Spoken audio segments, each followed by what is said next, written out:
L'Égypte va suspendre temporairement la participation de ses soldats à la mission de l'ONU au Mali MINUSMA à partir du 15 août pour une durée indéterminée, après plusieurs attaques meurtrières contre son contingent.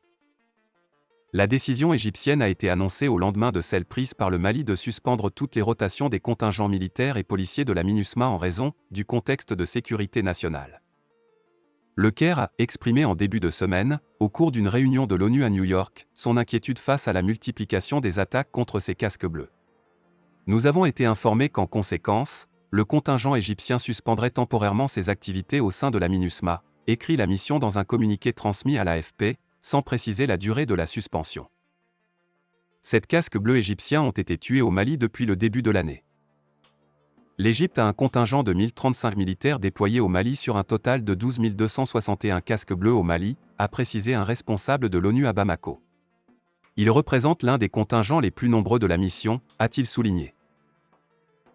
La MINUSMA, créée en 2013 pour soutenir le processus politique malien, est la mission de maintien de la paix de l'ONU ayant subi le plus de pertes humaines. Au total, 177 de ces casques bleus sont morts dans des actes hostiles, dont 10 depuis janvier. La dernière attaque meurtrière contre le contingent égyptien a eu lieu le 5 juillet près de Gao, principale ville dans le nord du Mali, où 2 casques bleus égyptiens ont été tués et 5 autres grièvement blessés. Crainte. Le départ annoncé de l'opération militaire française Barkhane du Mali, qui doit s'achever dans les prochaines semaines, ainsi que la situation politique tumultueuse du pays sahélien ont soulevé des craintes ces derniers mois que des contingents quittent la mission.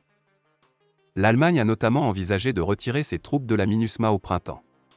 Berlin avait finalement annoncé en mai renforcer de 300 soldats son contingent onusien pour compenser le départ français. D'autres pays occidentaux ont entrepris en 2022 de réexaminer leur participation à la mission. Certains contingents étaient présents au Mali parce que Barkhane était là, déclarait en février à l'AFP Ornella Modran, chercheuse à l'Institut d'études de sécurité, ISS.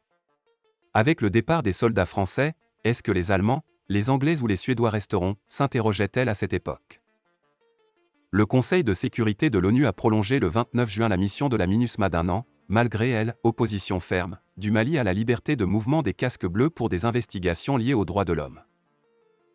Ces entraves à la mission de l'ONU au Mali, dont le renouvellement a été contesté, qui interviennent à un moment critique où le soutien français ne sera bientôt plus possible, vont forcément faire se poser la question à plusieurs pays contributeurs de leur engagement, a déclaré à l'AFP un diplomate occidental dont le pays participe à la mission, sous couvert d'anonymat.